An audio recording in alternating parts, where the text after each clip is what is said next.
देखिए,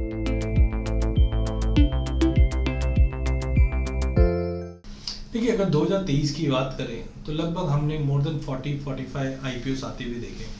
अब तक परफॉर्मेंस काफ़ी अच्छे रहे इक्का दुक्का अगर हम आईपीओस को छोड़कर। तो पहला चीज़ है इंडिया शाइनिंग, जैसे हम लोग सुनते हैं डायलॉग, तो इंडिया शाइनिंग डेफिनेटली हो रही है। लोगों का भी नहीं बोलूँगा, ग्लोबल इकोनॉमी का ध्यान इंडिया की तरफ जा रहा है।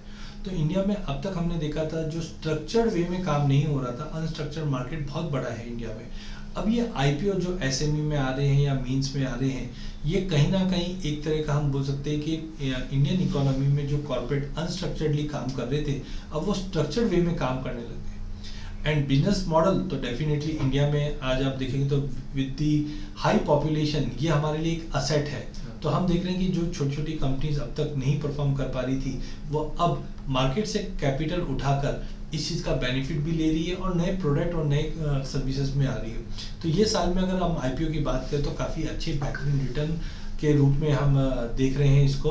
और खास करके दिवाली के बाद भी हमने सबसे बड़ा आईपीओ टाटा का देखा था, जहाँ पे काफ़ी बड़ा हमने देखा पार्टिसिपेशन भी हुआ, साथ में अच्छे रिटर्न्स भी बने। अगर हम इशू प्राइस की बात करें तो 600 रुपये का इशू था, 1300 रुपये हमने ओपन होते हुए देखा। और अभी भी जो हमने आईनॉक्स की बात करें, डोम्स की बात करें, कहीं ना कहीं एक सेटिस्फैक्टरी हम बोल सकते हैं परफॉर्मेंस दिखाई दिया है। बट हाँ, जब मार्केट एकदम ही पीक पे होता है तो ऐसे टाइम पे एज ए इन्वेस्टर आपको सलाह है कि 2 बार 3 बार आप रिव्यू कीजिए या आपके इन्वेस्टमेंट एडवाइजर से समझिए कि ये आईपीओ कितना सूटेड है और बिजनेस मॉडल में पैसा लगाना है हमें। तो आई थिंक 2024 के लिए भी काफ़ी आईपीओस लाइनअप है।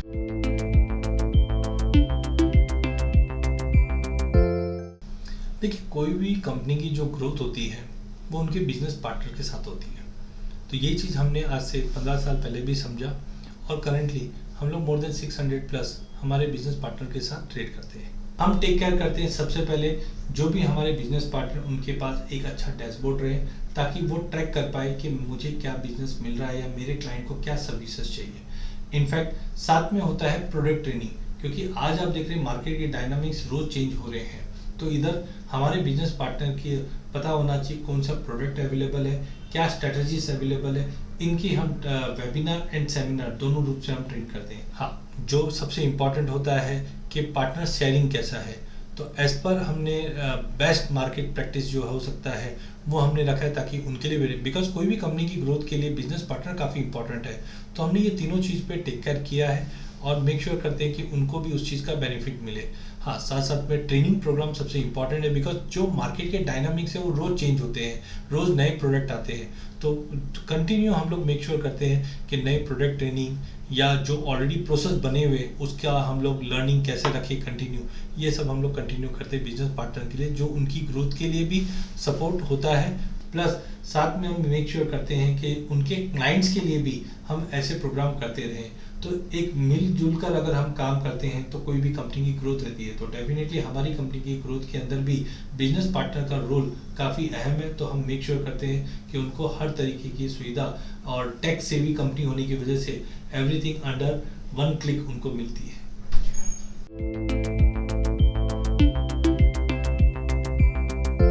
चार्ट्स की अगर हम बात करते हैं तो उससे घबराने की जरूरत नहीं है, क्योंकि जब भी मैंने जैसे पहले वाले इसमें बताया था कि फंडामेंटली कोई भी स्टॉक अच्छा लगता है तो उसको प्लॉट करना बहुत ज़रूरी है। जैसे हम लोग गाड़ी के बाहर देखते हैं तो गाड़ी स्पीड में तो जा रही, बट कितने की स्पीड में जा रही वो हमें नहीं पता चलता है। तो उसके लिए हम लोग क्या करते हैं, स्पीडोमीटर को देखते हैं तो हमें पता चलता है हमारी गाड़ी 100 की स्पीड पे जा रही है या 20 की स्पीड पे जा रही है। सिमिलरली जो भी प्राइस डे टू डे में अप डाउन होते हैं, जब इसको प्लॉट किया जाता है तो हमें पता चलता है प्राइस का ट्रेंड क्या है, और उस ट्रेंड के हिसाब से हम टेक्निकल चार्ट्स को यूज़ करके प्रेडिक्ट कर सकते हैं कि प्राइस किस ओर जा रहा है, किस लेवल तक जा रहा है।